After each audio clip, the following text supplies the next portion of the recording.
Welcome back to the show. I'm Daniel Razvi, And I'm Imran Razvi, or I go by Raz. and our website is riskfeestaxes.com. So you can go there and check us out and set a meeting, riskfeestaxes.com.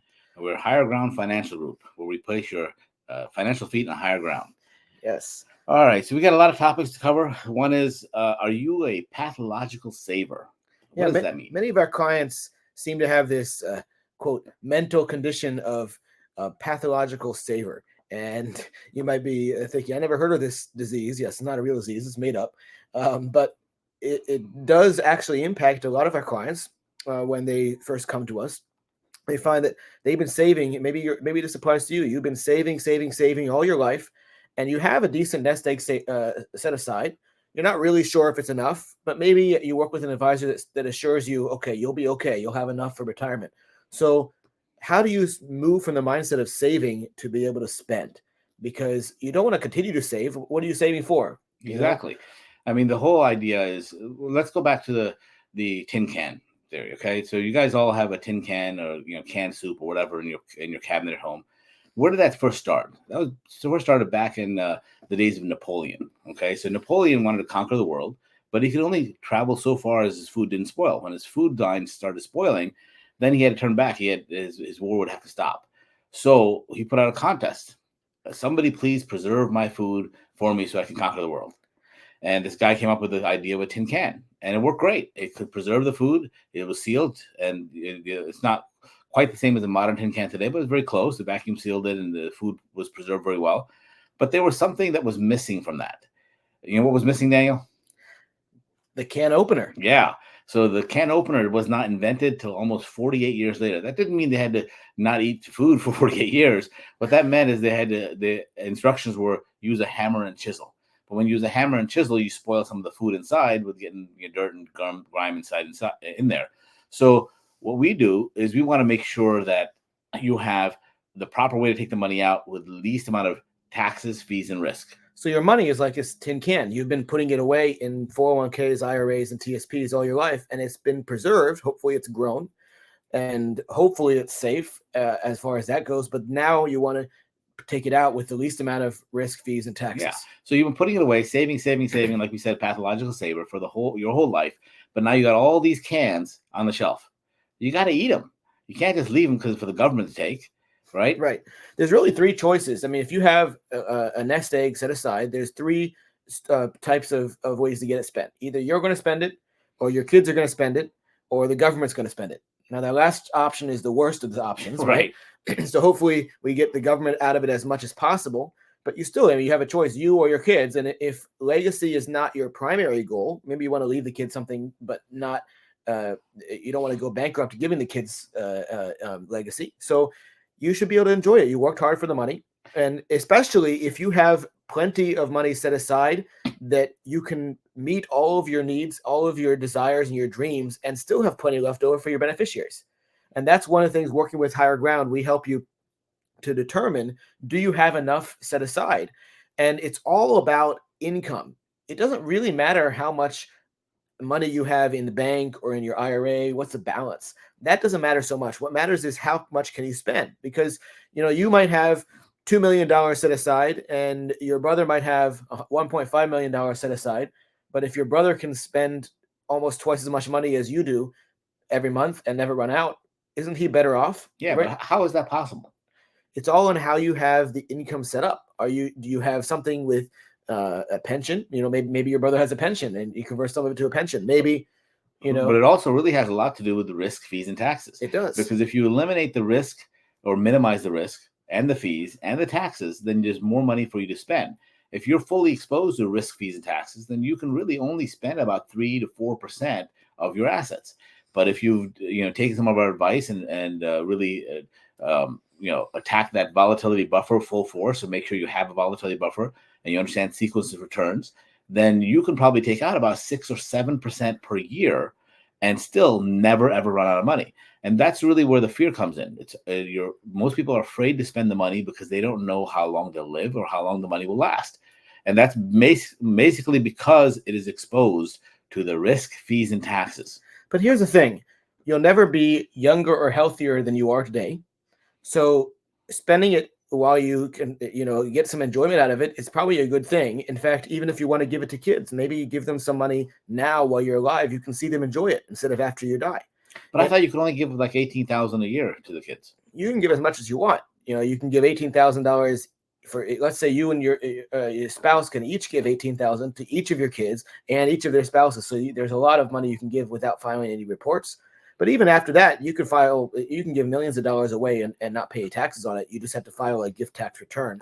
So you mean to say if I gave you $1 million, that's allowed, and Right. you don't pay taxes on it? Correct. And I don't pay taxes on it. Correct. Then what's the point? What's the Well, issue? it just means some of your estate tax exclusion has been used. So at death, then they'll take it off whatever estate taxes you might owe. So all I have to do is fill out a gift tax return. Nobody pays taxes. I just let the IRS know that I've used this much of my estate tax exclusion. That's it. Right. All right. So there are many ways to spend money, but the biggest thing that people have the fear of is really running out of money and not sure if they have enough. And we saw this ad campaign a few years ago. It says, what is your number? What is your number? That's a stupid campaign. What is your number really doesn't mean anything. It's cash flows, inflows and outflows. Well, what is your number should be income related, right? What is your income number that you need? Yes, that's it. So and also, what is your expenses? Because if there's only two sides to the accounting equation. There's expenses and income. What's going out, what's coming in.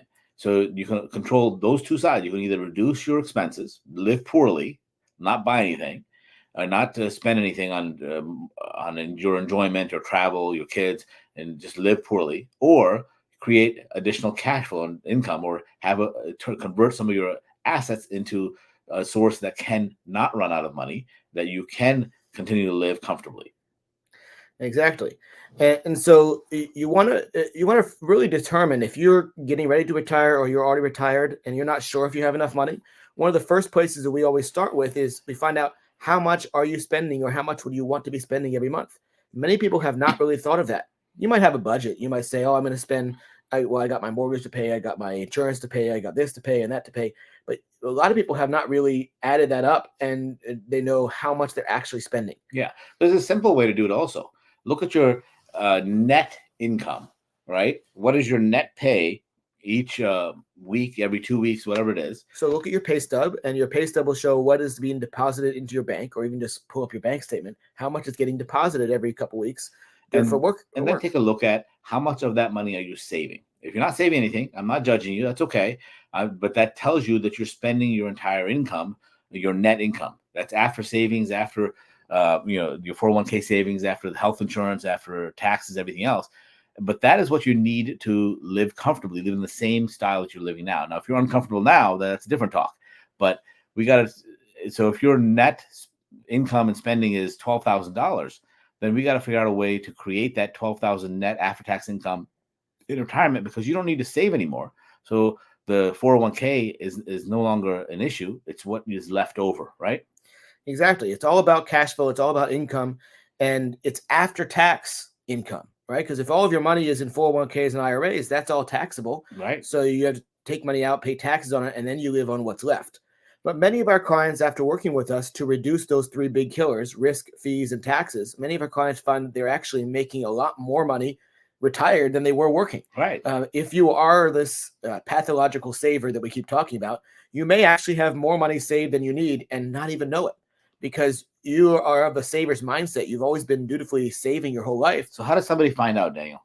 Well, you should go to our website, riskfeestaxes.com, and schedule a free Zoom call with us. We'll be happy to talk to you and find out what your income number, not your asset number, but your income number is that you need, and how to generate that. Still leave as much as you want for the beneficiaries, but not sacrifice your lifestyle and enjoyment of the money now. People say, oh, you can't have your cake and eat it too. Well, depends. I mean, if your cake is safe, you might be able to have it and eat it, but it needs to be safe from those three killers: risk, fees, and taxes. I was just talking to a client a couple of days ago, and they had a bunch of expenses, and they were comfortable. They made a lot of money, and they were afraid that once they retired, they would not have enough money to continue the lifestyle they were living. So we looked at all their assets, and you know what? They had 2 houses they were paying for. They're not upside down, but they were paying mortgages and insurance and taxes and everything else, and the rent was less than what they're paying out. So they were paying out an extra $500 or $600 per house per month. That's $1,000. So I said, well, why do you have this? Well, because everybody says it's good to have real estate. Yeah, sure it is. But there's two different reasons to have real estate: appreciation and cash flow. Your cash flow is negative on these. So this is not a good thing.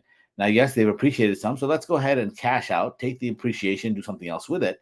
And there's different, we'll talk about that in a different show, maybe about that. But the big thing is, let's get rid of that expense. So now you have $1,000 less each month that you have to spend. So if you have 1,000 less to spend, that means you have 1,000 less that you have to have in order to have the same lifestyle. And so that reduced their cash flow needs by $1,000 just by selling those. But that also increased their assets, actual spendable assets, because they got a couple $100,000 from each house, and that allowed them to have that, convert that money into more cash flow other places. So it's all about cash flow. The big number really doesn't matter as much. It's cash flow. Yeah, it's what you can spend after taxes every month and never run out. And then still, the number is going to be what you leave to your family, Right. at the end. But, there are ways to leverage that, and maybe you can spend a lot of your assets. And if you have a life insurance policy, that might jump in at the end and jump the value of your estate so that you can leave more to the kids, even if you spent a lot of your assets. Yeah. And there's even an app out there right now. You can download the app. It basically what it does is it looks at all your subscriptions. A lot of people have subscriptions that they're not even using. Get rid of some of them, go through that, and you can use that app, and it'll automatically tell you when the subscriptions are due, when they're happening. And if you're not using it, get rid of the extra expenses that's not benefiting you. That's the same thing with risk. Get rid of that. Fees, get rid of that. And taxes, get rid of that. All those things are eating away at your money. So if you get rid of those things, then you can spend your money much more comfortably and actually spend a lot more of your money on yourself as opposed to the risk, fees, and taxes. So think about it. Are you a pathological saver? Have you been saving and not sure whether or how to start that distribution mode? Because things are really different. You might even have a great advisor you've been working with to help you save, and they may have grown your wealth to a big number, but now you need an advisor that is distribution focused, and that's what Higher Ground does. We focus on distributions, not so much accumulation. You still want to grow the money, but that's not the primary focus. Once you're retired, or when you're about to be retired, the focus is no longer growing your wealth. It's preserving and keeping and then spending what you do have as most efficiently as possible. In fact, we've had clients that really thanked us to help them to really crystallize how they can spend their money and feel comfortable with doing it, because that's a totally different mindset than the pathological saver all your life, which is good. You had to be that in order to create the wealth that you have now. Exactly. So go to our website, riskfeestaxes.com, and we'll talk to you soon.